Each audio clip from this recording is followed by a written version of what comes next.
headlines of this hour on VTV News. Prime Minister chairs thematic session on lawmaking. And illegal fishing activities eligible for criminal prosecution. In our world news, Russia halts dollar and euro trade on main bourse.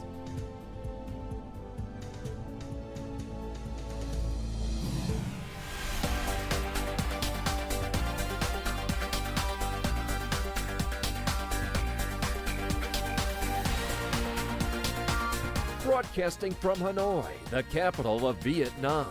VTV News starts right now.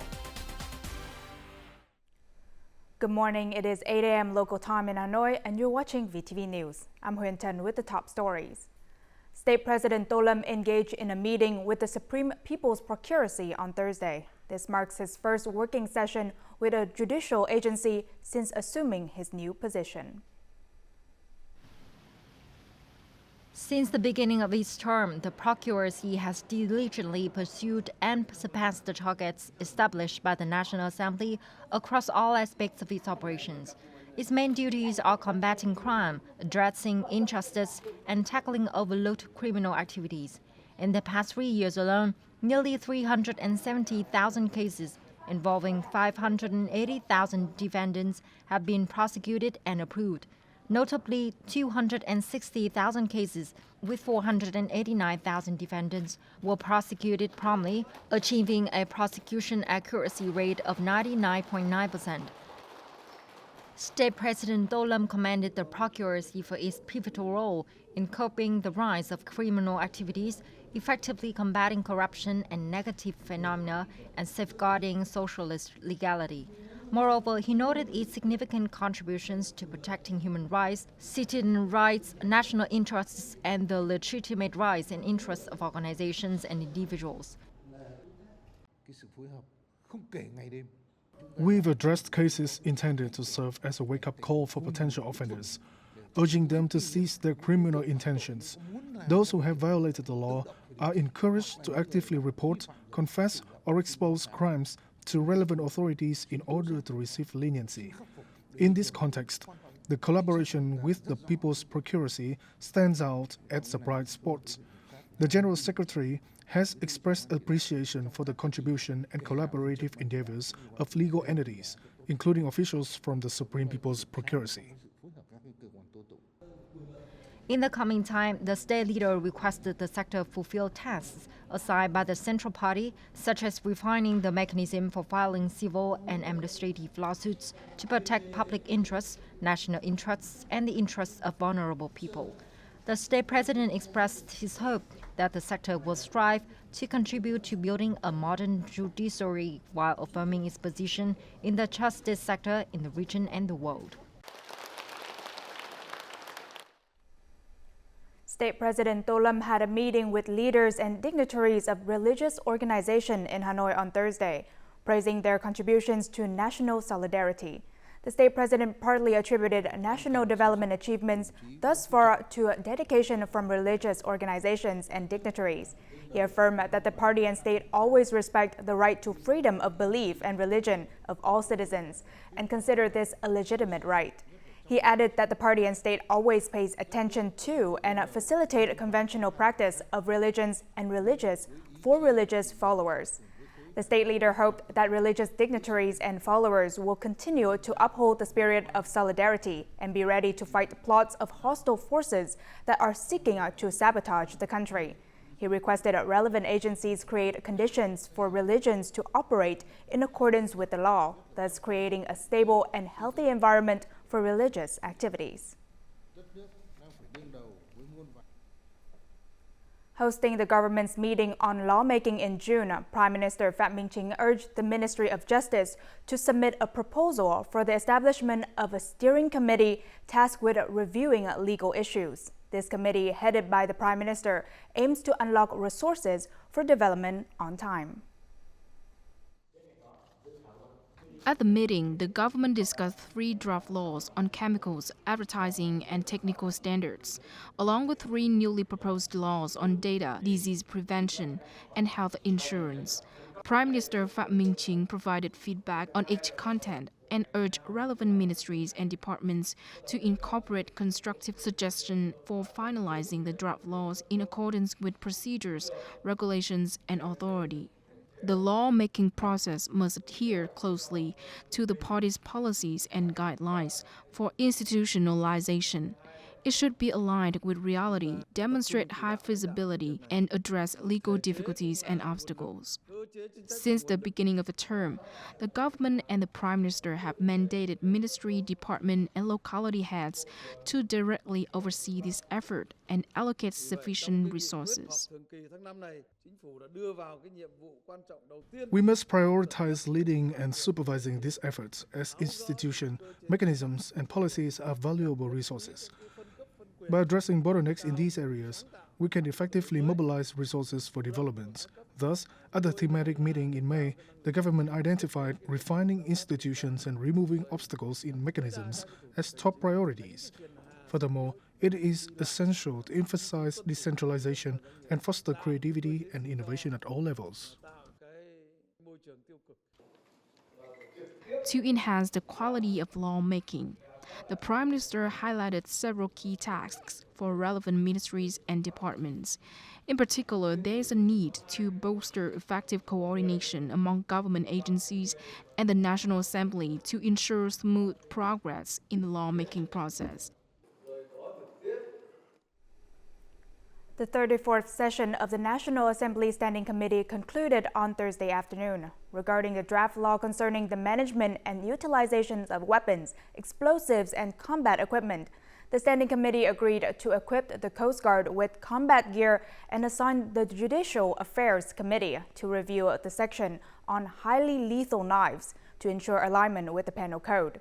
The Standing Committee urged the government to direct local ministries and branches to issue guiding documents for the implementation of the draft laws on land, real estate business, housing, and credit institutions starting from August 1, 2024.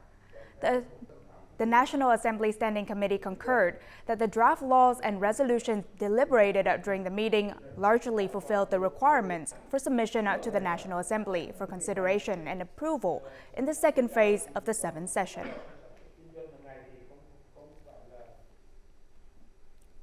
Vietnam's export growth over the past 5 months has surpassed expectations, as revealed in HSBC's May Economic Update report.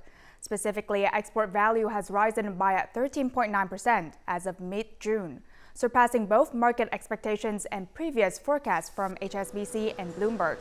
The dominance of consumer electronics persists, contributing to 60% of this growth. The report underscores the improved electronic cycles that bolsters Vietnam's export expansion. May marked Vietnam's strongest export growth compared to the same period over the past 3 years. Positive indicators in key markets are anticipated to further fortify Vietnam's growth trajectory in the coming months. Now, in addition to the rising cost of shipping container goods by sea, congestions at ports in Singapore and Dubai exacerbates stress in international shipping. This situation is significantly affecting various Vietnamese businesses.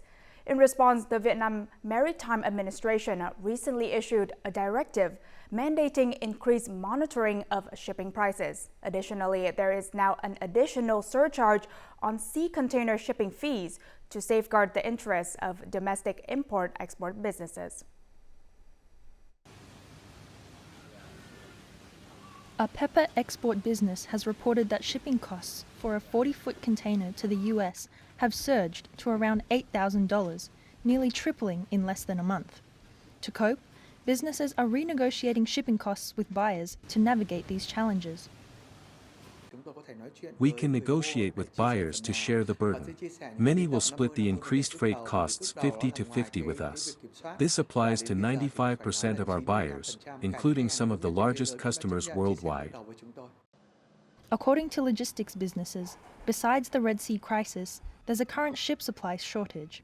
China is ramping up exports ahead of anticipated US tariffs on many goods, prompting Chinese customers to pay premium prices for shipping slots. With heavy reliance on shipping lines, many businesses are striving to cut domestic costs. We must minimize costs at every logistics stage, including reducing domestic trucking expenses. Lowering local charges and streamlining custom clearance processes is crucial, as these will support businesses during this challenging period. Currently, there are numerous local shipping charges, such as bill-up lading fees, delivery fees, empty container fees, and equipment balancing fees.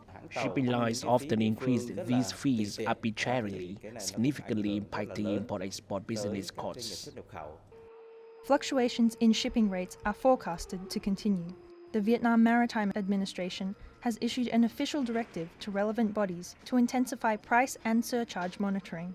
Additionally, maritime branches in Ho Chi Minh City and Hai Phong have been tasked with collaborating closely with shipping lines in Vietnam to address the issue of price hikes. Carbon neutrality means having a balance between emitting carbon and absorbing carbon from the atmosphere. This is the goal that Vietnam has pledged to achieve. Therefore, the shift towards green production will help create a competitive edge for businesses in the current context. Additionally, it is expected to be a mandated requirement for manufacturers in the future. This Indian-invested garment company has become the first in Vietnam to attain the U.S. Gold certification for energy and environmental standards. Notably, the steam required for ironing and pressing operations is generated from an electric boiler rather than a coal-fired one. This action helps reduce emissions generated from coal. Consumption has been cut by 20% due to the installation of solar panels on the rooftop. This business was the first dairy farm to achieve carbon neutral certification according to international standards, thanks to the biogas system. This system converts methane from cow manure into fuel for drying grass and boiling milk, reducing emissions and saving electricity. However, certain stages within the manufacturing process have yet to achieve similar levels. Components such as sugar and packaging materials have their emission indexes. If the business community, including our raw material suppliers, do not support the government's efforts in achieving the net zero target, the emission indexes will not be reduced. The short-term goal for micro to small enterprises is to complete the year's target set by the shareholders or pay paying interest. Those things do not enable them to focus on the transition to green production. Even when financial resource issues are resolved, mastering technology and high-quality human resources are the subsequent problems facing businesses. Only companies that meet all three criteria can take the lead and stand firm in the face of green transition trend. Coming up next on VTV News. Illegal fishing activities eligible for criminal prosecution. And Vietnamese is now an official language in San Francisco.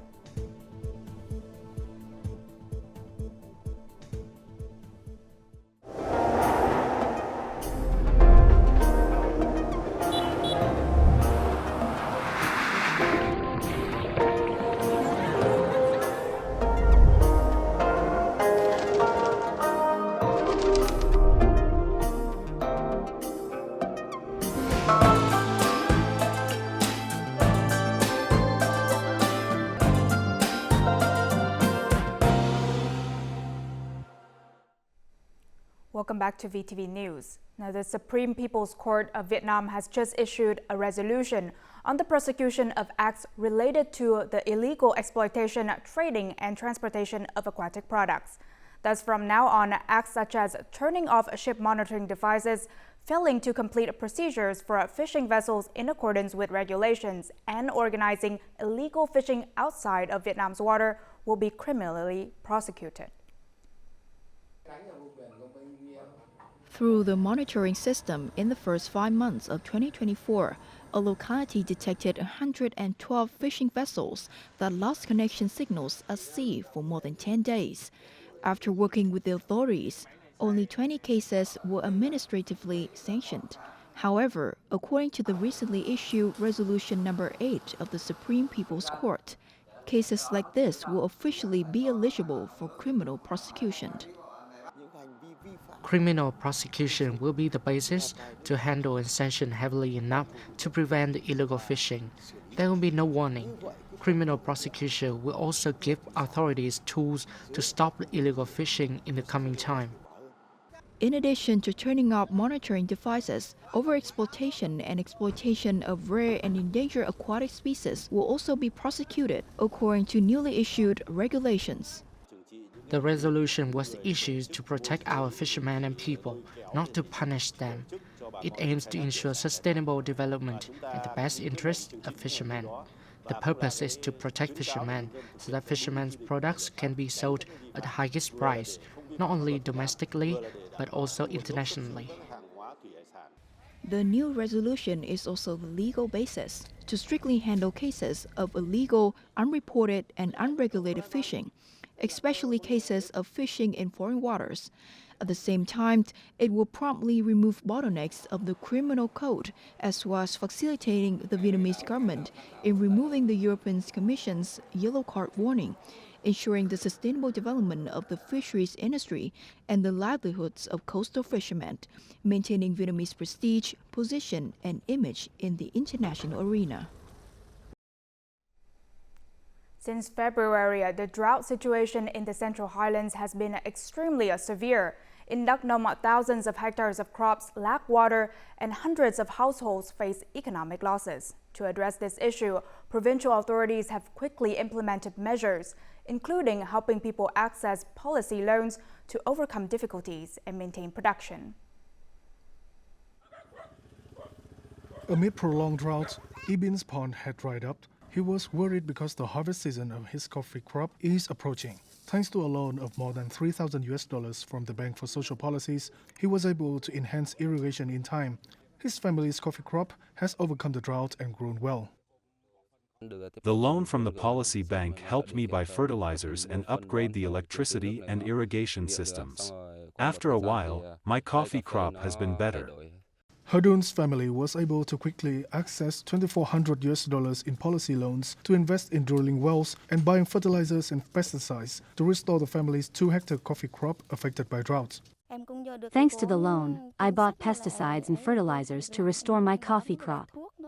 The drought has affected about 10,000 hectares of crops in Đắk Nông province. To help farmers access capital to overcome the consequences of drought, the Đắk Nông Provincial Bank for Social Policies has promptly disbursed more than $7.8 million to help more than 4,000 households overcome difficulties and restore production.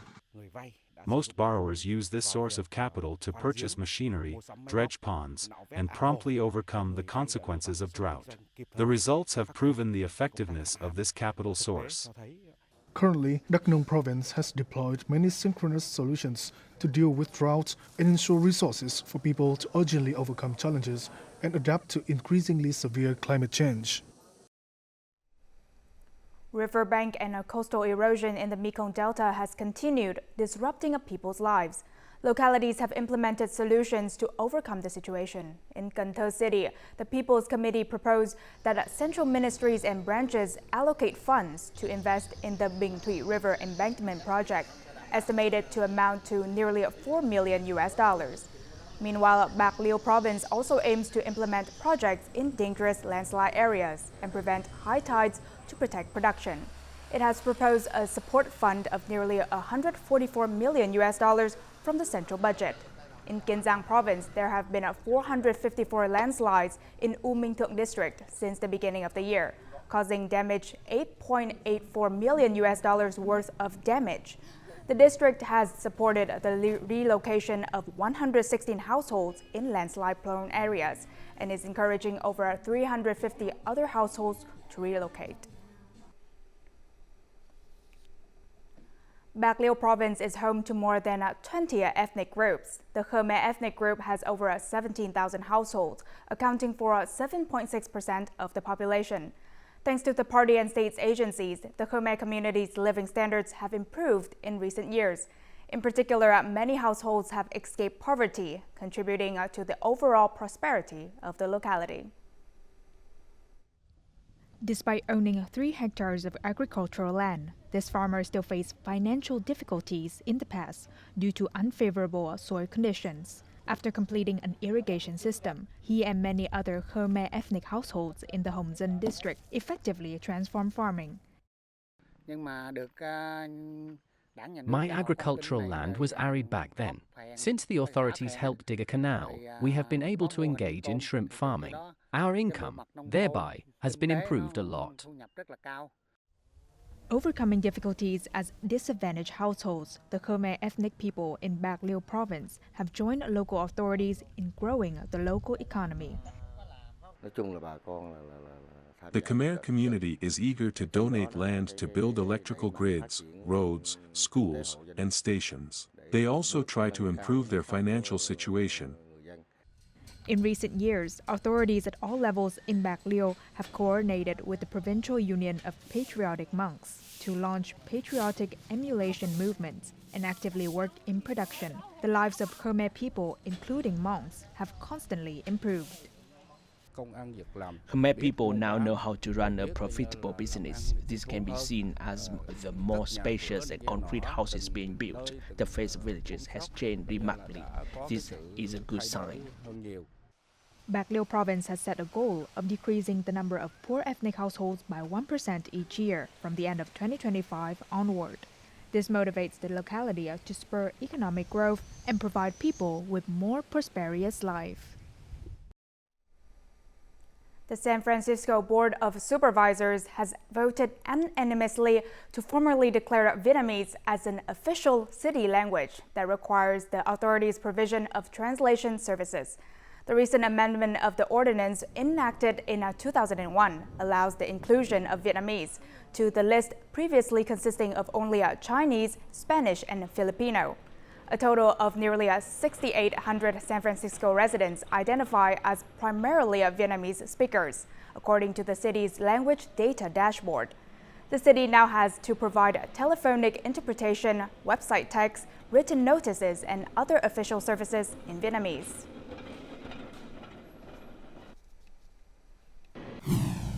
Coming up next in our world news. Russia halts dollar and euro trade on main bourse.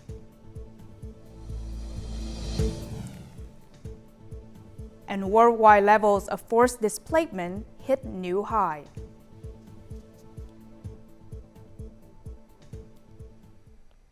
Now moving on to our world news. The Moscow exchange on Thursday suspended trading in US dollars and euros in response to the new United Nations sanctions against Russia. In a statement, the exchange said trading and settlements of deliverable instruments in US dollars and euros are suspended. The move means banks, companies, and investors will no longer be able to trade either currency via a central exchange, which offers advantages in terms of liquidity, clearing, and oversight. Instead, they will have to trade over the counter or OTC, where deals are conducted directly between two parties. The central bank said it would use OTC data to set official exchange rates. The United Nations High Commissioner for Refugees, or UNHCR, on Thursday released a report saying the number of people forcefully displaced stood at a record 117.3 million as of the end of last year. UNHCR estimates that forced displacement has continued to increase in the first 4 months of 2024, and that is likely to have exceeded 120 million by the end of April. A major contributor to the irregular numbers found in the report is due to conflicts. The fighting between rival militaries in Sudan saw 10.8 million uprooted by the end of 2023. The report also estimated that about 75% of the population in Gaza Strip, about 1.7 million people, have been displaced. The Flaming Mountain Scenic Area in China's Xinjiang Uyghur Autonomous Region witnessed an astonishing temperature of 75 degrees Celsius this week. However, the scorching heat failed to deter curious tourists from feeling the blistering and emanating from the ground and tasting hot sand-baked eggs. To ensure the well-being of visitors and enhance their overall experience, the scenic area has implemented several measures to prevent heat stroke and provide relief from the extreme temperatures.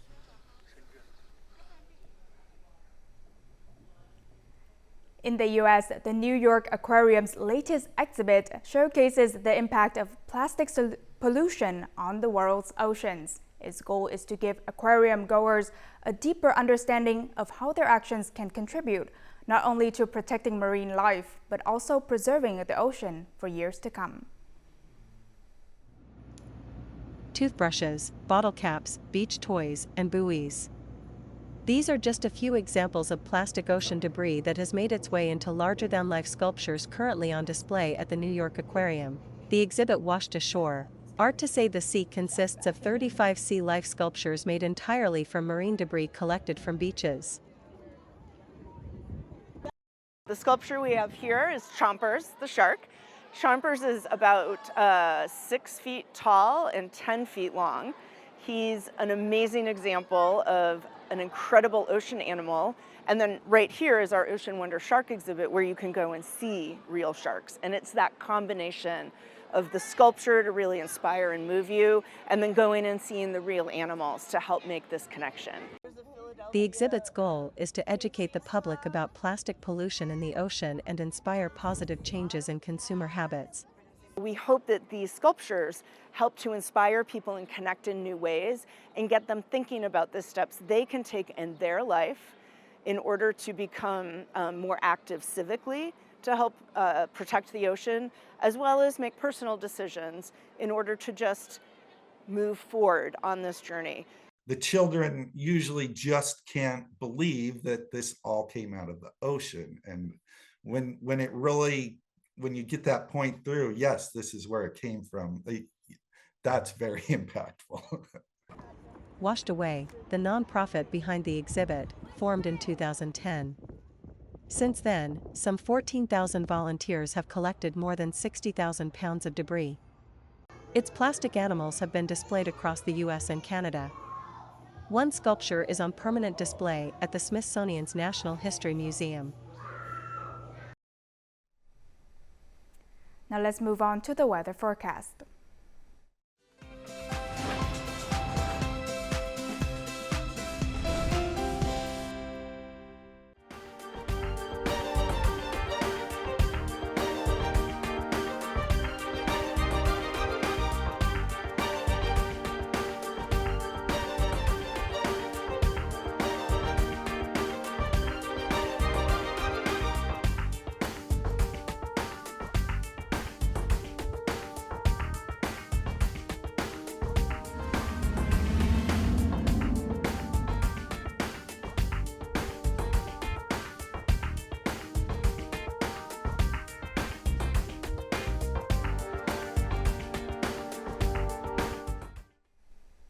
And that's all the news we have for this hour. To rewatch our program, you can download our mobile app at VTVgo or check out our YouTube channel, VTV4Go. Thank you for watching and see you next time.